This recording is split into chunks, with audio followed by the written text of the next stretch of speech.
What was that? Bro, I don't know what the fuck you doing, boy. What's happening with your moi? This is Moving's Finest, you feel me? The Notorious, you feel me? But hey, this is the disappearance of Corbin Johnson, which ATK all on this a lot, you feel me? But let's get into it. I'm trying to see. Wait, no. Who is it? KTA. I think KTA be dissing him a lot. Fulio. Yeah, Fulio and them be dissing him a lot. Trying to see the whole story, you feel me? Let's get into it. On the 7th of May, 2019, Fulio's close friend and... Never mind. I'm confused.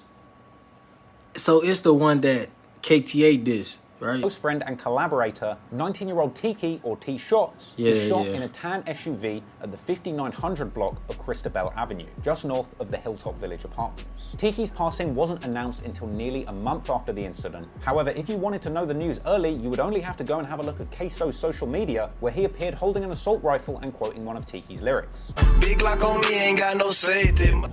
Look like we don't got no safety. In the months following Tiki's slaying, countless disses against him made their way into ATK's music, dissing the fallen op and saying they're smoking him. Of course, Tiki was one of those names along with Bibby, who was famously disrespected on Who I Smoke. Thing is though, around this time, the ATK shooters were very active. And it wasn't just their enemies being targeted, it was the families of their enemies too. Also in May 2019, KTA shooters attempt to silence the sister of Zion Brown, with this going down on the 2-year anniversary of the Zion assassination. Hey, I think they said she got shot with her brother and she got shot 14 times, you feel me? And she still ain't died, so you know it wasn't meant for her to die. You know what I'm saying? That's mainly though, I ain't gonna assassination. Remember at the start of this story when Zion Brown's shooter was identified as Trey Shorty by Brown's 16-year-old sister, who was also hit? Well, she had actually made a pretty brave post on Facebook calling out Trey Shorty as the shooter and saying that the police are refusing to help them. And well, in a hit apparently ordered from jail by Zion's killer himself, in an attempt to silence Zion's sister from speaking out publicly and testifying at trial, she was shot 14 times. McFadden says in retaliation to her son's murder 2 years ago, her daughter was shot 14 times in May. She believes her daughter was targeted. He was murdered by someone from their gang, and that person was sending messages from the jail. Look, if you know somebody in the streets, like your family member or something like that in the streets, you can't make a post like that, you know what I'm saying? You can't do shit like that. I mean, if you gonna do that shit, you might as well just go to the Johnnies directly, you feel me? Me personally, if my brother or my sister or something like that got hit, I'm going after whoever did it, you feel me? I'm not going to the Johnnies, but you know, but she not.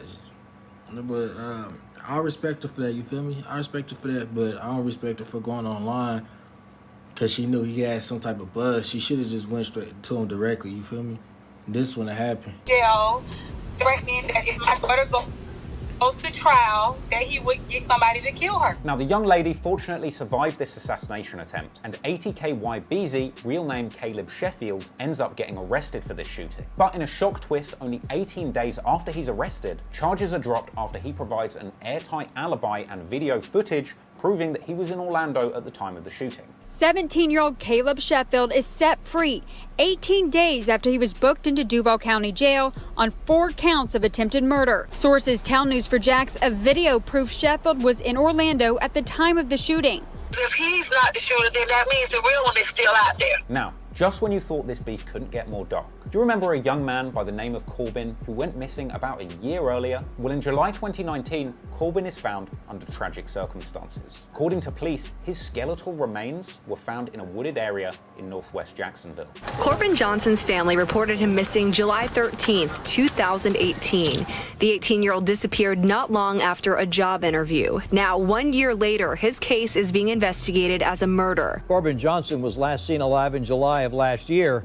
Then last Friday, a man discovered the victim's skeletal remains in a wooded area of northwest Jacksonville off Utsey Road. Sky 4 flew over the scene as police investigated. You can see multiple yellow evidence markers and a dog sniffing around the wooded area. Now, the loss of Corbin is why some ATK members rep S4.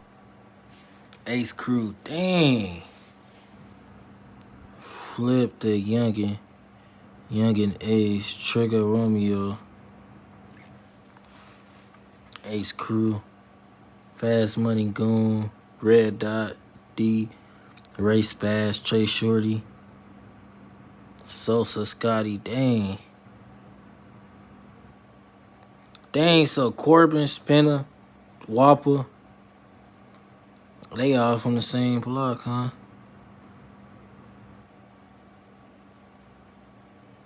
How is this going? Is like Durango? I don't know. Can't be it. Dang, Queso still alive. ATK, YBZ still.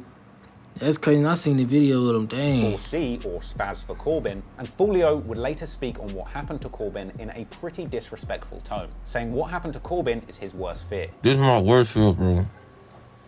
If you go on news for Jax, bro, the nigga Corbin really deal got kidnapped. Like, I know he got abducted.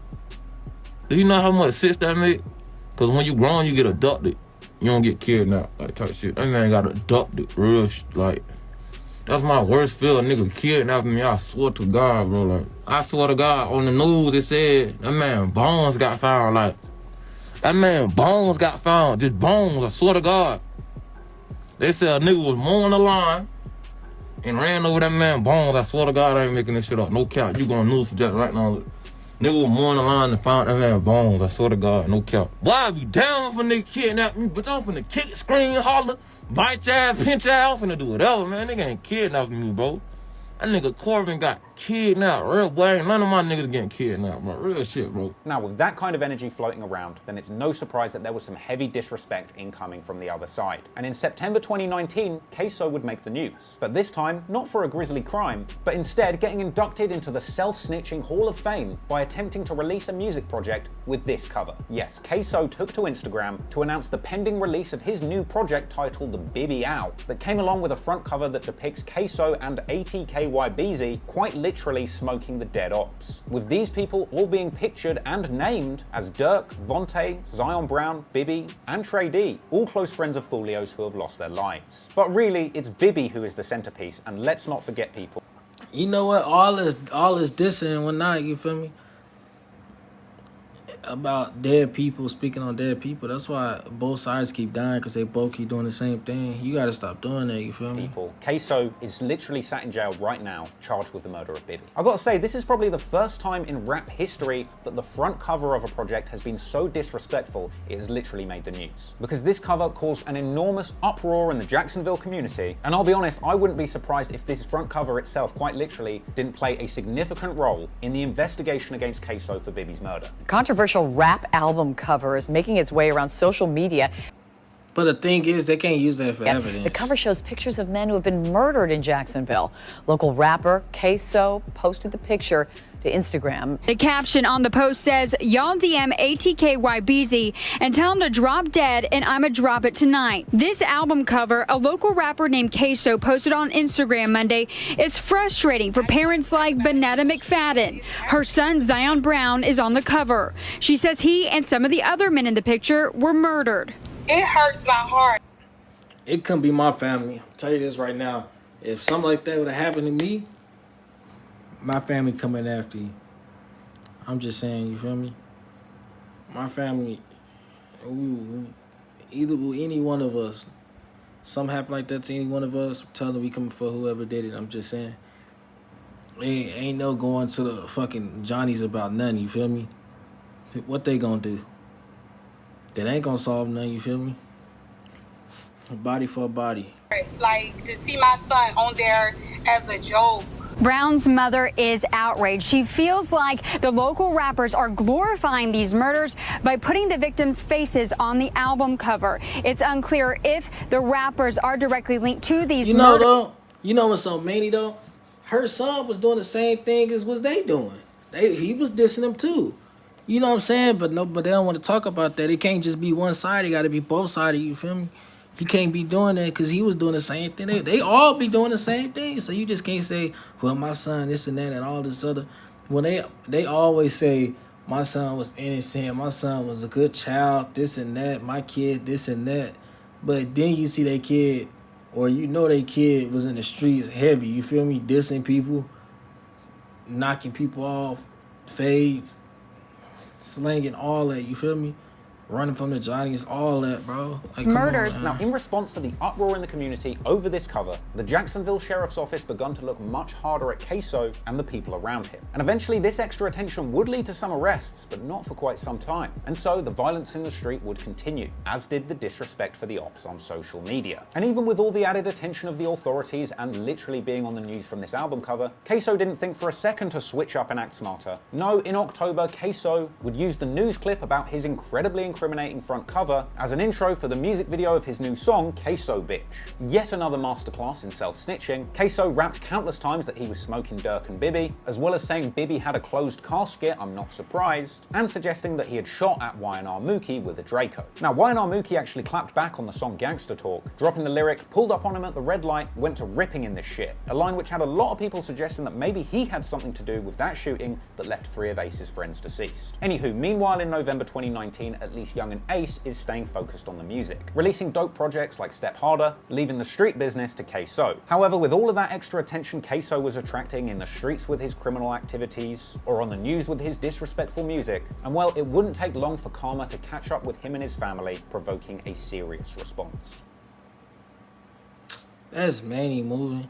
But hey, tell me how y'all feel about this. Like, share, comment, subscribe to what you want to see next. Trust the one, but God is killing. Peace.